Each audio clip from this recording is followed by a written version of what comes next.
VP Mohadi named in airport land grab scandal. By a correspondent Vertical Bar, the 22nd of August, 2025, Vertical Bar Politics. Senior ruling party and government officials have been implicated in illegal land sales within the expansion zone of the Robert Gabriel Mugabe International Airport, with Vice President Kembo Mohadi's name reportedly used by land barons to legitimize the transactions. Presidential Affairs and Devolution Secretary TSHABANGU Mohadi told journalists on Tuesday that individuals behind the schemes were invoking the names of President Emerson Mnangagwa Mohadi and Vice President Constantino Chiwenga to defraud unsuspecting buyers. As of last month, land barons had illegally occupied more than 140 sites across Harare, including areas within the RGM International Airport expansion zone, said Mohadi. The president and government will not stand by while people enrich themselves using the names of our principals.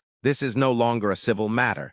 It is a criminal and security issue. Officials warned. Mohadi issued a stern warning that no individual, regardless of political rank, would be spared if found complicit. We do not care what position you hold in the party or government. If you are abusing office and the names of the president and vice presidents to grab land, pack your things and vacate immediately. We will deal with it decisively. Mnangagwa's son cited. The revelations follow recent reports in the Standard that Tourism and Hospitality Deputy Minister Tongai Mnangagwa, son of the president and MP for Huniani constituency, sought to regularize illegal settlements in the airport's yellow zone. In a letter dated the 2nd of July, 2025, addressed to the Civil Aviation Authority of Zimbabwe, CAAZ, Tongai allegedly lobbied for the sanctioning of his supporters' occupation of the land reserved for expansion. The matter has revived memories of 2015, when the late former President Robert Mugabe ordered demolitions of houses near the airport,